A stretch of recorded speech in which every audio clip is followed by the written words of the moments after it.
Hello everyone, I'm Dawn. Welcome to my channel. Thank you so much for visiting with me today. If you haven't already, please consider subscribing to my channel, The Cutting Board. We do all kinds of things here. We discuss true crime, casual discussions, vlogs, chit-chats, car vlogs, food content, and most importantly, at least to me, Disney content.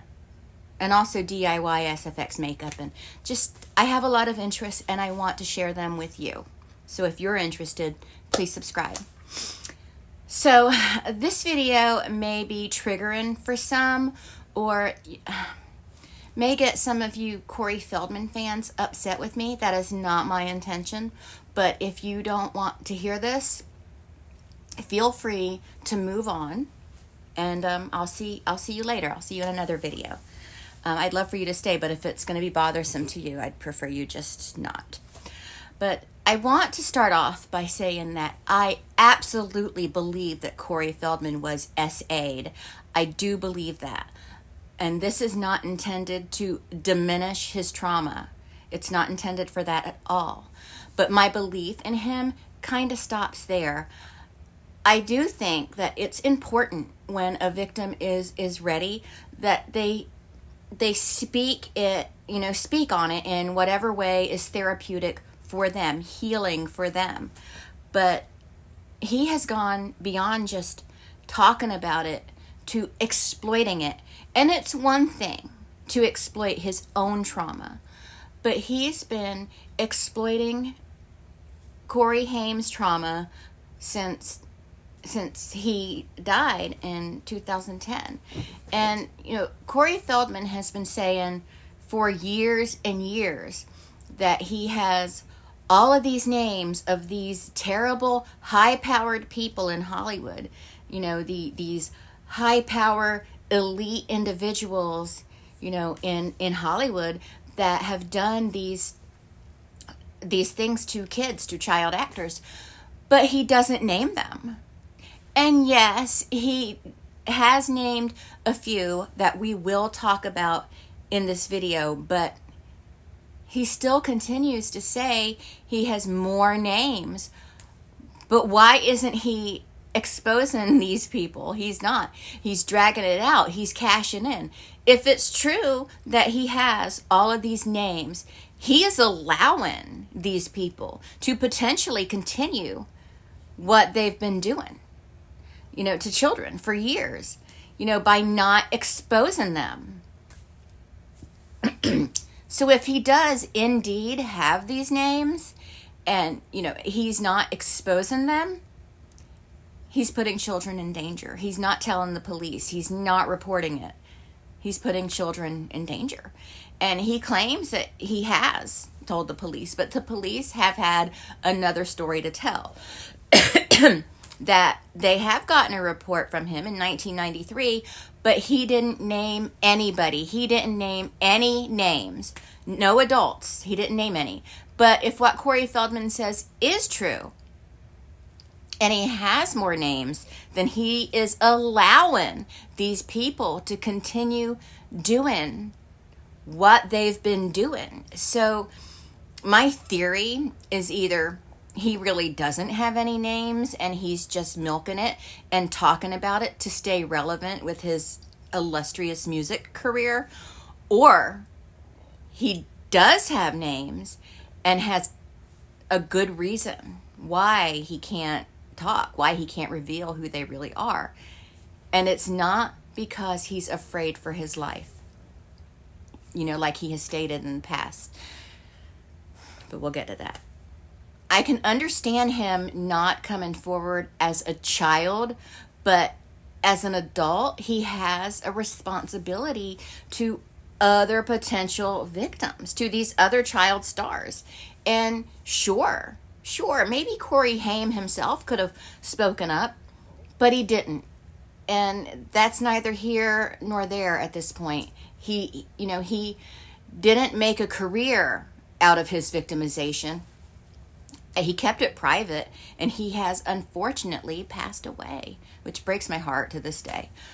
Although people knew who his perpetrator was. His very good friend fellow child actor Scott Schwarz, who we're going to talk about more in this video, he knew, and we just don't know the full details of exactly what really happened with his PDF. And I'm sorry I'm using these letters. It's YouTube. But if you don't know what they mean, people in the comments will clue you in. But we will get more into Scott Schwarz later in this video.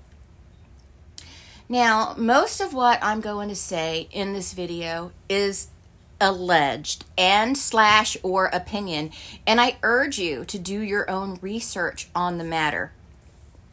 I will provide several links, several sources in the description of this video. It'll be videos and articles, but I would suggest that you look even further beyond that. So I want to start with this quote from Corey Feldman that, it enrages me, but it's about Corey Haim. He said in an interview with The Guardian in 2020, quote, "He made me promise before he died that I would get the truth out." He makes it sound like it was a deathbed promise, when Corey Haim's death was rather sudden and unexpected. It was a surprise. And by the way, it was from pneumonia. He died from pneumonia, not an OD. The news that he died from an OD was just a horrible, unfortunate, disgusting rumor. He was actually beating his addiction and was getting better. Things were going good. But he got pneumonia, and oftentimes pneumonia can be fatal. He had cold-like symptoms for 2 days before he collapsed in the apartment that he shared with his mother. He felt dizzy, and his mom helped him. Helped him to bed, and he became unresponsive. And his mom called 911, and he was pronounced dead at 2:15 a.m. at the hospital. And don't get your info from Google AI. Don't do that. The two Coreys were not friends. Sure, they bonded as young teens when they starred in a few movies together, worked on a few projects together, but it did not last into their adulthood. It is said by many close to both Coreys that Corey Haim could not stand Feldman. Corey Haim's family didn't want Corey Feldman at Corey Haim's funeral. It's getting hard, these two Coreys. The reason Feldman gives is that the Haim family wanted to keep it low key. And they did the show, the two Coreys together, and there was an illusion of a close friendship, but that just was not reality.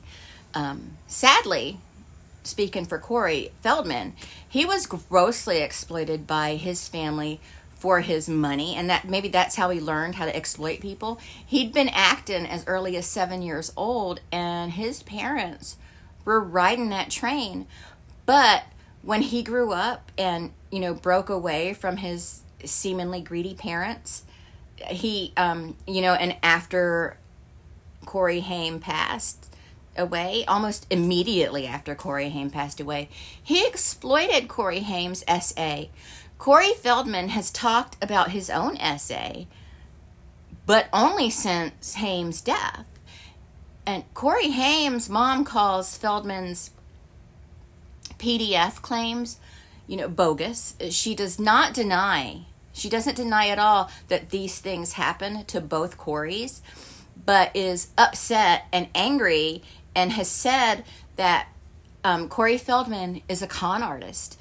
She said in a Hollywood Reporter interview in October 2017 that, this is a quote, he's been talking about revealing names of his and other child actors' PDFs I changed that part a little bit for YouTube's sake, for 7 years since my son died. She said that she believes that there was one essay of Corey Haim on a single occasion by one man, and Corey Feldman would name that man eventually after that perpetrator's death. Why? Why did he wait until after that guy's death? Because he, the offender, was one of Corey Feldman's closest friends and remained that way even after knowing what he did to his supposed best friend, Corey Haim. So, of course, he couldn't name his friend until after the guy died. And his name is Dominic Braskia. He was in a few terrible movies. He was in Friday the 13th, Part 5, A New Beginning, which I don't think is a terrible movie. But he was, if you saw that movie, he was the guy that was kind of slow, that with the candy bars, and got hacked to death by the guy. He was also in Once Bitten. He was featured in Evil Laugh and Rush Week. But he died of natural causes on November 26, 2018. Judy Haim outed him as the man that hurt her son in defense of Charlie Sheen, after the National Enquirer falsely reported that Charlie Sheen was the one that preyed on Corey Haim, that it wasn't Charlie Sheen. Now, before Braskia's death, Braskia claimed that Corey Haim told him what Charlie Sheen did, when Braskia was actually the PDF, not Charlie, Braskia. Now again, this is all alleged. And let me tell you this real quick. And this is mentioned by Scott Schwarz in an interview we're going to talk about later that I'm also going to share in the description. But Corey Feldman was extremely jealous of Charlie Sheen, and it had something to do with the porn star. I know it sounds like I'm going out there. I don't know if I'm allowed to say that word on here. YouTube is so picky. But he was underage and asked Scott Schwarz, Corey Haim's friend, to give him a ride to go meet this actress. And he was underage and wasn't even driving yet. But the guy, Scott Schwarz, drove him there, and he was really into this special actress, this adult actress. But he got jealous because she ended up dating Charlie Sheen. And that made him mad. And he's been out to get Charlie Sheen ever since. But what is an underage boy doing trying to hook up with that kind of actress that is obviously too old for you? Come on, dude. But anyway. Now again, this is all alleged, all of it, and no about Braskia, the information about Braskia. No actual evidence has been brought to light. Judy Haim wanted to bring Braskia to justice, but Corey Haim, I have to say both their last names, I'm sorry. He pleaded with her to do nothing. He just wanted to forget about it and move on with his life. She states that she did not know about it until he told her several years after the incident, after he had turned 18. Corey Haim was afraid for himself for what people in the industry would say about him, because they always go after the victim, never the perpetrator. So Corey Haim died in March 2010, and Corey Feldman's public crusade that, he would expose the Hollywood PDF ring began in 2011. The claim is that he first told police about the alleged offenses against him and other child actors. Sorry, I got an itch. In 1993. But the police have confirmed that he did not name any names at all of the alleged adults that committed these acts at that time, and still hadn't at the time of an appearance on Dr. Oz in 2017, when he finally named actor John Grissom as one of the PDFs that hurt him, Corey Feldman. And about 2 weeks later, he appeared on Dr. Oz again and named Alfie Hoffman as another PDF. We're going to talk more about him too. Corey Feldman did not really start talking about the PDFs until after Corey Haim died. And he found a money-making opportunity. Corey Feldman wanted to crowdfund $10 million to make a documentary where he would name the PDFs. And it was about the essays of him and Corey.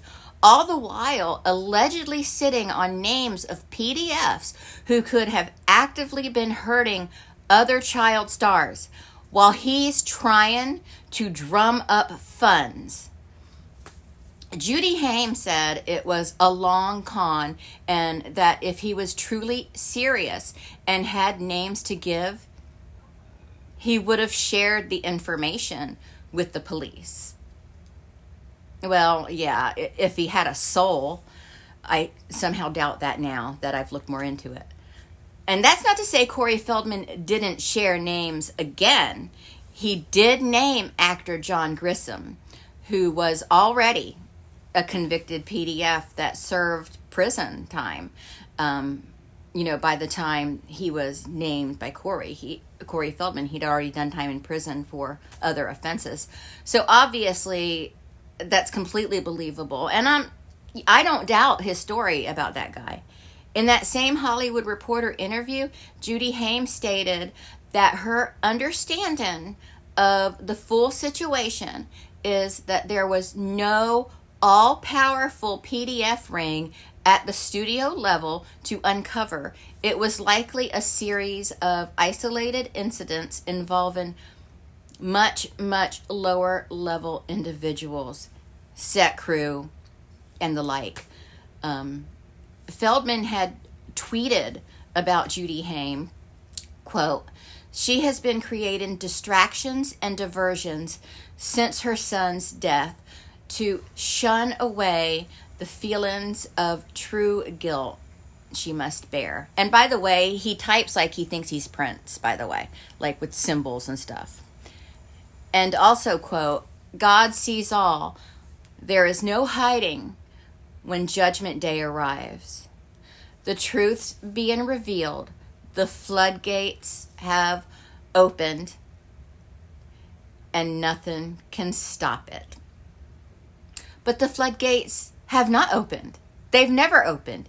He hasn't named any big, high-powered people that he claims he has names of, that he claimed were the guilty parties. He named Charlie Sheen, who is a big star, and the National Enquirer got sued by Charlie and settled with Sheen out of court for that, because they couldn't prove it and they printed it anyway. He named John Grissom, who again already has a record for being a PDF. He named a manager, Marty Weiss, who was also already a convicted PDF at the time Corey Feldman named him.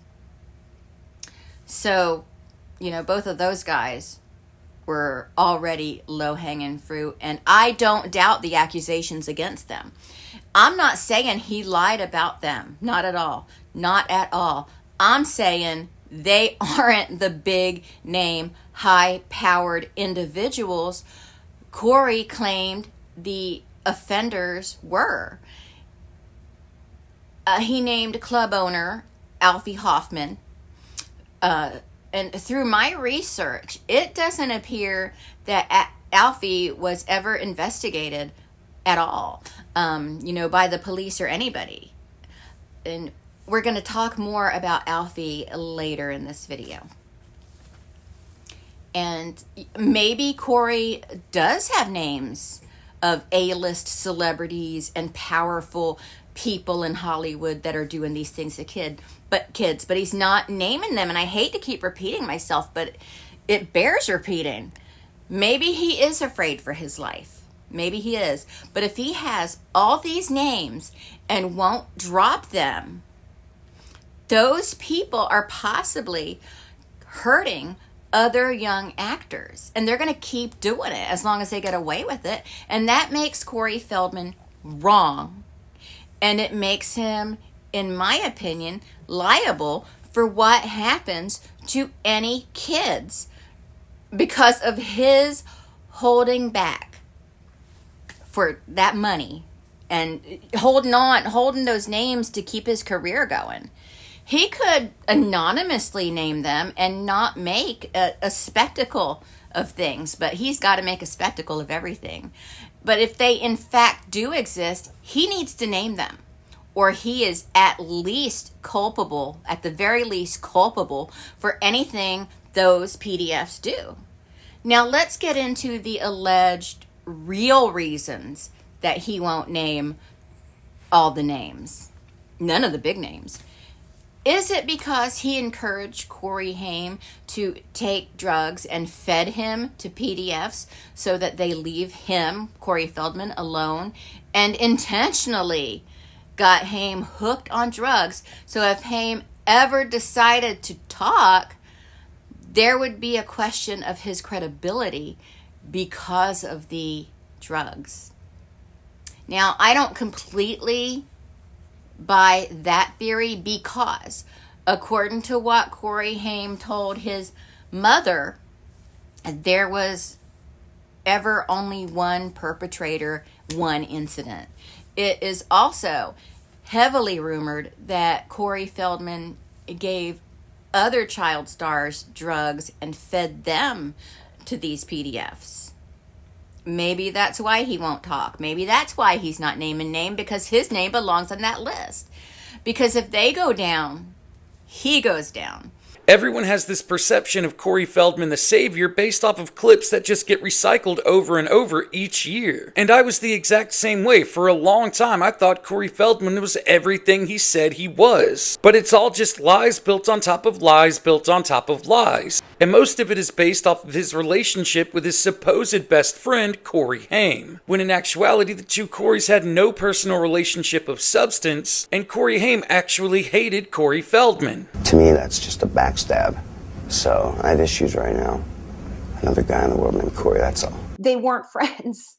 Right. They occasionally did work together. They did that to Corey's reality show. They did that, and even if they did a publicity thing, people need to work. One of the only big names that Corey Feldman actually quote-unquote exposed was Charlie Sheen. Corey Feldman very publicly said that Charlie Sheen brutally abused Corey Haim on multiple occasions. Nothing Corey Feldman said about Charlie Sheen was true. When I was about 14 and a half, and I'm saying this right now, by the guy you still hang out with, and tell me I'm 14 and a half, take responsibility. You know exactly what I'm talking about. What'd you do, man, when you saw that going down when I was 14 to me? What'd you do? You knew about it. Besides being his best friend, what'd you do? God bless you. The reason why Corey Feldman has never actually exposed anyone is because he wouldn't be able to do so without also incriminating himself. Because again, according to the people who were there during these times and were very close to the situation, Corey Feldman was notorious for drugging young Hollywood actors and allowing them to be abused by his older friends. That's the truth about this champion of the children of Hollywood. He is just as much a predator as the predators he claims to expose. Now, parts of that video I just showed you were untrue or inaccurate, and I cut those parts out. But if I can find it again, I will try and provide the TikTok link so you can go watch the whole thing. But there are several parts of it that just are not accurate. And that's why I just want to let you know why the video is a little choppy. Again, all alleged. Now, his former bus driver on the Heavenly Tour, remember the Angels? Oh my God. Wade Robertson was interviewed about Corey. And I'm going to insert a clip here. You don't know the real Corey Feldman. None of them people do. It's the people that actually work for him and that is coming out to say, yes, it's time for this to stop.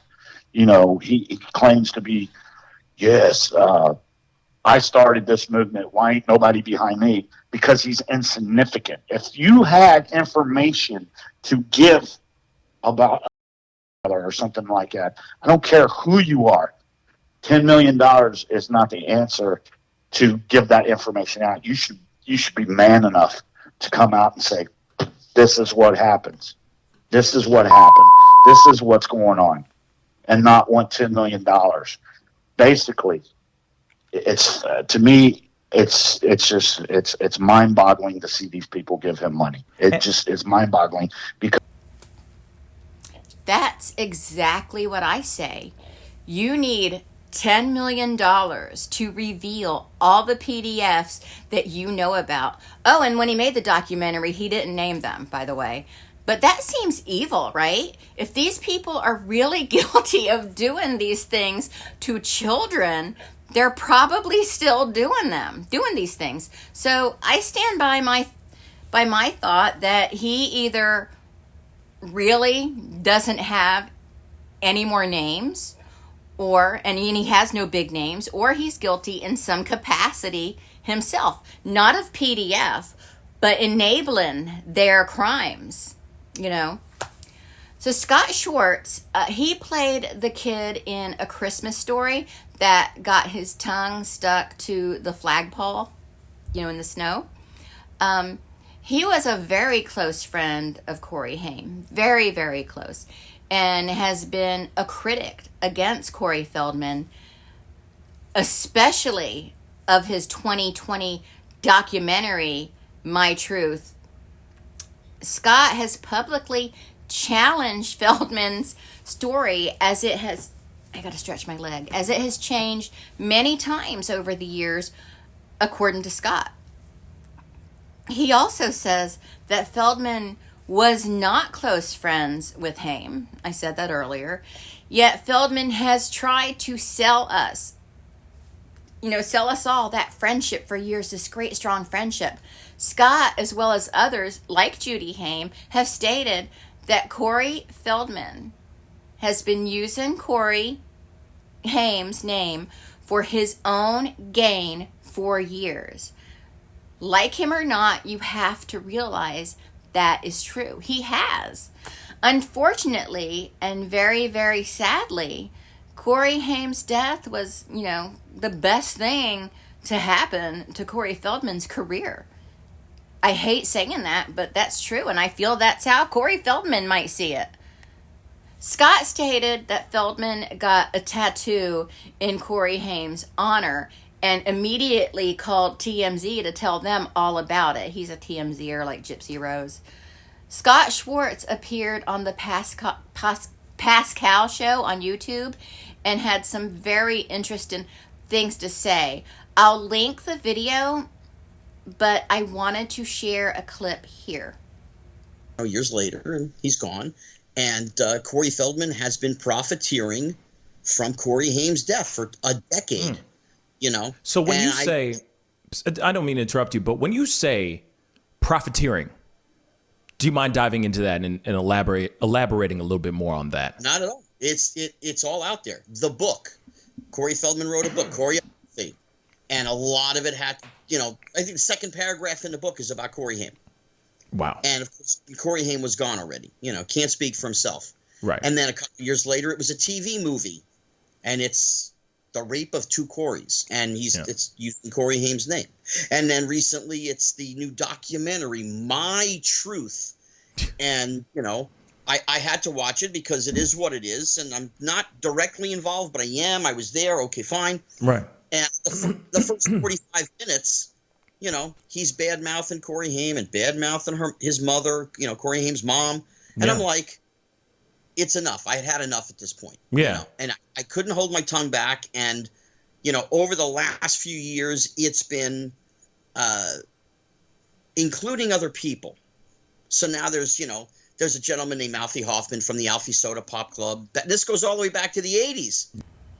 But yeah, go check out that interview. It is very revealing, and I find Scott Schwarz credible.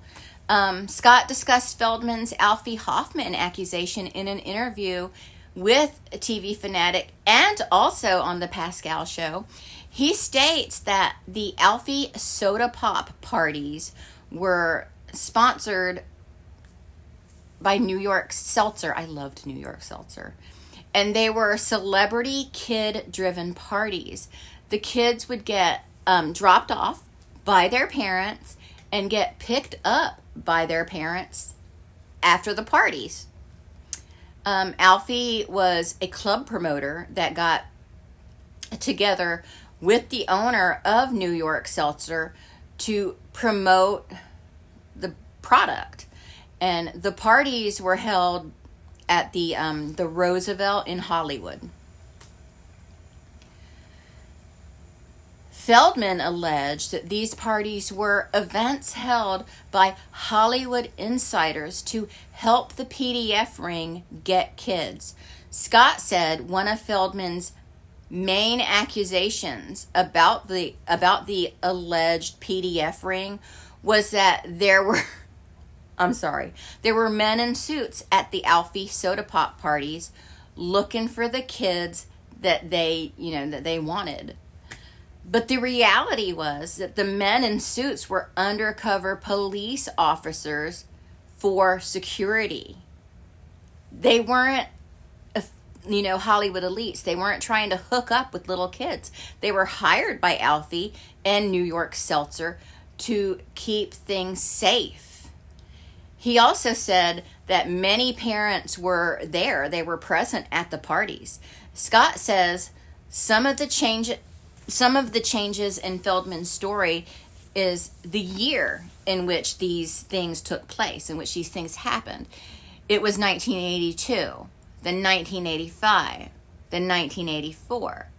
Now, sure, so many years ago, maybe the years could get confused. But not to get too personal, I don't want to do that here, but I remember mine. And, I've blocked most of it out, but I remember the year 1981. That has never changed. Never.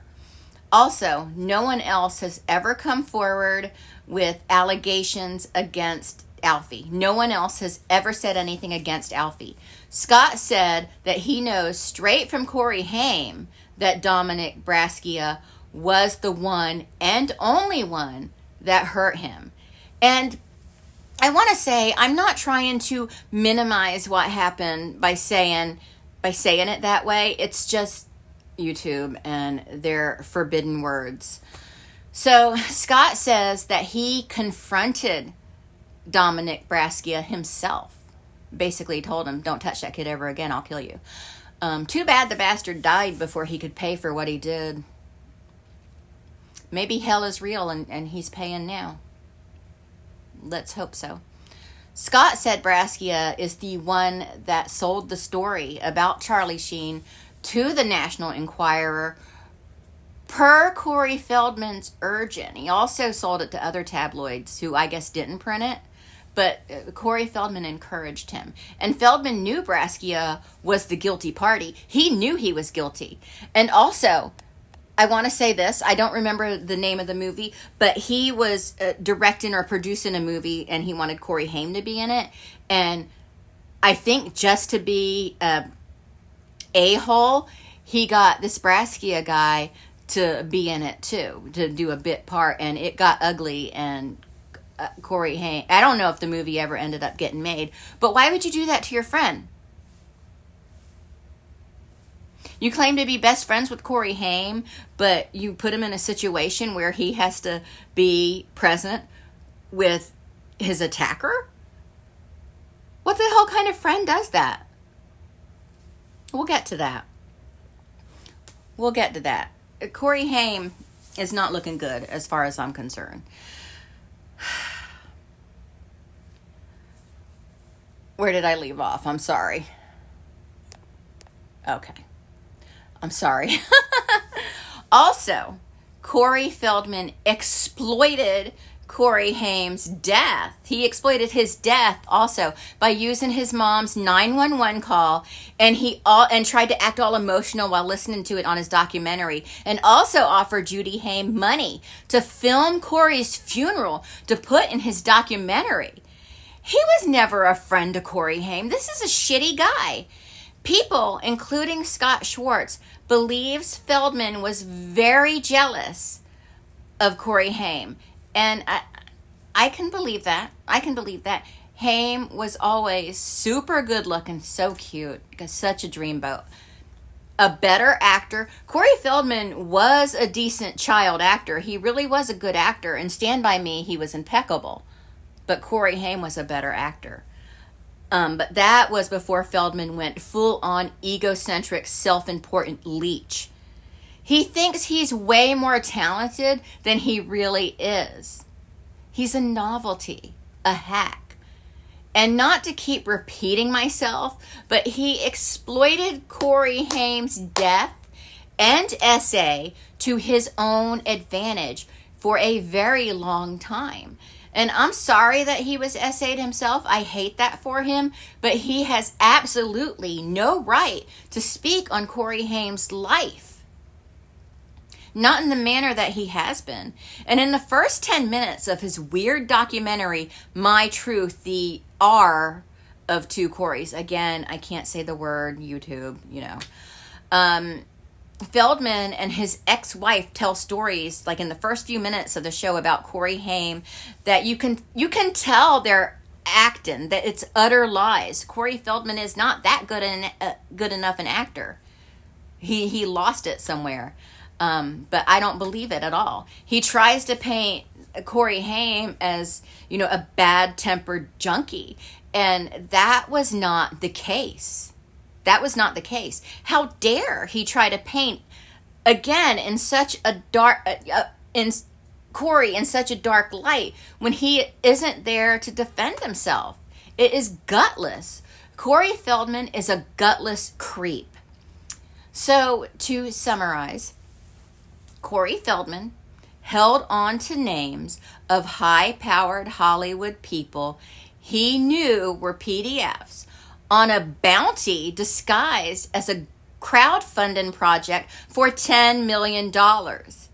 If anything he says is true, then those people are probably still hurting other kids, and is his responsibility to protect them, to protect those children, to do something and call out these evil people.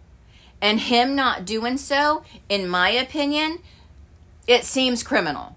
So, like I said earlier, either he doesn't really have any names, or he has names but can't say them. He can't say who they are because he'll be in trouble too for the part he took in the offenses against other child actors. He's a solipsistic, self-absorbed narcissist that uses people. He's an opportunist and a coward.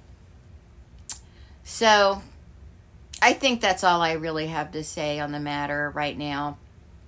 I'm continuing to look into it because it is fascinating to dive into it. And it's not okay what he's done. It's not okay. He has exploited Corey Haim, who, by the way, I love Corey Haim. I still love him to this day.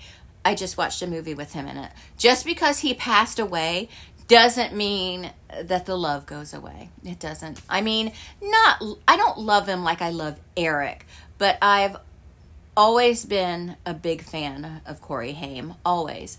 When I was a teenager, I wanted to marry him. I just knew I was going to marry him one day. I did adore Kiefer, but because Corey was my age, I thought I had a better shot. Thought I had more of a chance of marrying Corey Haim.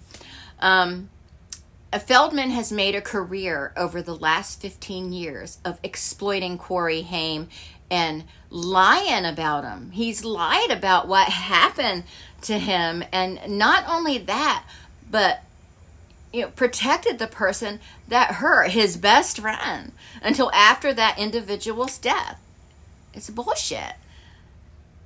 Now, friends and family have told me they didn't really want me to make this video. Because they're worried that Corey Feldman is going to come after me. I'm a very, very small fish in an enormous ocean. I doubt he'll ever even know about this, and even if he does, even in the highly unlikely event he does, I don't care if he ever does see this. Corey Feldman, prove me wrong. Tell me I'm wrong and show the proof that I'm wrong. Show it. Name names. Name the bad guys. Name the people that you claim are hurting children, who are probably still hurting children because you held on to those names for money. The big, powerful Hollywood elites. Name them. Because if they exist right now, they're probably hurting other children. And it's disgusting to me. Be a man, for God's sake. Be a man. You're not that little boy in the Goonies anymore. You're a whole grown ass male. Act like it. And, and piss all the way off with bad mouthing Corey Haim in your low rent documentary. Please. Feldman talked like Corey Haim had a dried up career when Haim was actually actively employed. He was actively working until he died. He was beating addiction. He was in a good place, and he got sick. It was a very sad, unfortunate situation, but it happens. But his life was pretty good, especially after the show The Two Coreys ended, and he could get away from that narcissist Feldman. And as far as the PDFs, if Corey Feldman is lying about everything, he needs to be held accountable. If he's not lying and other kids are getting hurt by these people, he needs to be held accountable for that as well. Either way you look at it, he's wrong. I hope he's enjoyed the immaculate career that he's carved out for himself on the back of Corey Haim's memory by actively exploiting someone he claimed was his best friend. He's a piece of shit. Okay, sorry about the language. Now I mean it. That's all I have to say. I'm gonna go watch some Corey Haim movies. Maybe The Lost Boys. Silver Bullet is a great one. And I'm gonna calm down. I'll talk to everyone later. So, bye.